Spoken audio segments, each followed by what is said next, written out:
Iran ইসরায়েলের পর এবার যুক্তরাষ্ট্রের নজর চীন তাইওয়ান সংকটের দিকে। ট্রাম্প প্রশাসনের ভূ রাজনৈতিক কৌশলে এবার গুরুত্বপূর্ণ অবস্থান নিচ্ছে তাইওয়ান। সাম্প্রতিক সময়ে হিমার্স রকেট মোতায়েন ও সামরিক মহড়া যেন চীনের প্রতি একটি প্রত্যক্ষ হুঁশিয়ারি বার্তা।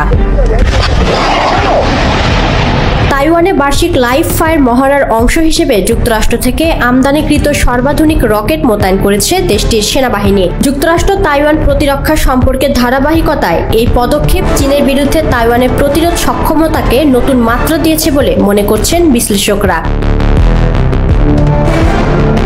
শনিবার তাইওয়ানের কেন্দ্রীয় উপকূলে তাইচুং শহরের চারপাশে দুটি সাজোয়া ট্রাকে করে হিমার্স বা high mobility artillery rocket system চলাচল করতে দেখা যায়। এই দৃশ্য ছিল হানকুয়ান নামে 10 দিন ব্যাপী বৃহত্তম বার্ষিক সামরিক মহড়ার অংশ। এটি তাইওয়ানের চতুর্থ দিনের মহড়া। তাইওয়ানের সেনাবাহিনীর মুখপাত্র কর্নেল চেন লিয়ান জিয়া বলেন, নির্দেশ না দেওয়া পর্যন্ত শত্রুপক্ষের স্যাটেলাইট, আকাশ নজরদারি বা আমাদের সীমার পেছনে অবস্থানরত প্রতিপক্ষের নজর এড়িয়ে হিমার্স লুকিয়ে রাখা অত্যন্ত গুরুত্বপূর্ণ। তার বক্তব্য স্পষ্ট, বাস্তব যুদ্ধ পরিস্থিতি বিবেচনা রেখেই এই মহড়া পরিচালিত হচ্ছে। তাইওয়ানের প্রেসিডেন্ট উইলিয়াম লাইচিংতে জানিয়েছেন, এই মহড়াগুলো বড় পরিসরে ও বাস্তবসম্মত যুদ্ধের অনুকরণে পরিচালিত হচ্ছে। প্রতিটি ইউনিট এবং কমান্ড যেন বাস্তব যুদ্ধের অনুশীলন বলেই উপস্থাপন করা হচ্ছে। চীন, যেটি তাইওয়ানকে তাদের বিচ্ছিন্ন প্রদেশ হিসেবে বিবেচনা করে, এই মহড়াকে একটি ধোঁকাবাজি ও আত্মপ্রবঞ্চনামূলক কৌশল বলে আখ্যা দিয়েছে। চীনের জাতীয় প্রতিরক্ষা মন্ত্রণালয় এবং পররাষ্ট্র মন্ত্রণালয় পরিষ্কার ভাষায় বলেছে, যুক্তরাষ্ট্র তাইওয়ান সামরিক সম্পর্কের প্রতি তাদের বিরোধিতা ধারাবাহিক ও অন্তত দৃঢ়। উল্লেখযোগ্য যে যুক্তরাষ্ট্র আইনি বাধ্যবাধকতার কারণে তাইওয়ানের নিরাপত্তা হুমকিকে গুরুত্বের সঙ্গে বিবেচনা করে এবং বিভিন্ন সময়ে তাইওয়ানকে প্রতিরক্ষা সরঞ্জাম সরবরাহ করে আসছে। গত বছর তাইওয়ানে 29টি হিমার্স রকেট সিস্টেমের মধ্যে 11টি পায়। মে মাসে এর প্রথম পরীক্ষা হয়।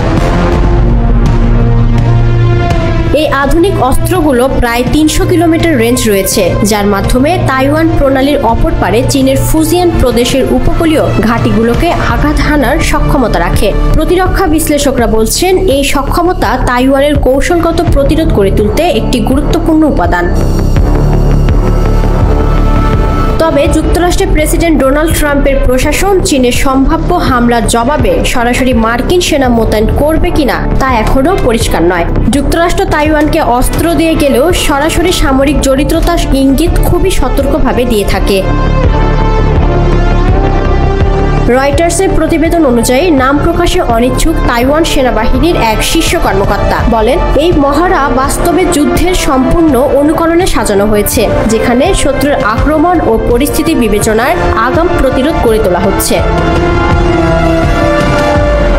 তিনি আরও বলেন, এই মহড়ার মাধ্যমে চীন, যুক্তরাষ্ট্র এবং আন্তর্জাতিক সম্প্রদায়ে আমরা পরিষ্কার বার্তা দিতে চাই যে তাইওয়ান যে কোনো চীনা আগ্রাসনের বিরুদ্ধে আত্মরক্ষায় সম্পূর্ণ প্রস্তুত ও প্রতিজ্ঞাবদ্ধ। এদিকে চীনের প্রতিক্রিয়া উত্তপ্ত হয়ে উঠেছে। মহড়ার প্রথম দিন থেকে তাইওয়ান প্রণালীর চারপাশে চীনা বিমান ও যুদ্ধ জাহাজের তৎপরতা বেড়েছে। বিশ্লেষকদের মতে, দুই পক্ষের এই পাল্টাপাল্টি প্রস্তুতি পুরো অঞ্চলকে একটি নির্দিষ্ট উত্তেজনার দিকে ঠেলে দিচ্ছে। বিশ্লেষকদের ধারণা, বর্তমান ভূ রাজনৈতিক প্রেক্ষাপটে এই মহড়া শুধু প্রতিরক্ষা অনুশীলন নয়, বরং তা একটি কৌশলগত বার্তা। বিশেষ করে যুক্তরাষ্ট্রের সঙ্গে ঘনিষ্ঠ সম্পর্কের ইঙ্গিত দিচ্ছে, যা চীনের জন্য সরাসরি হুঁশিয়ারি। এখন দেখার বিষয়, এই মহড়ার পর চীনের প্রতিক্রিয়া কেমন হয় এবং তাইওয়ান প্রণালীতে পরবর্তী কূটনৈতিক ও সামরিক উত্তেজনা কোন দিকে মোড় নেয়।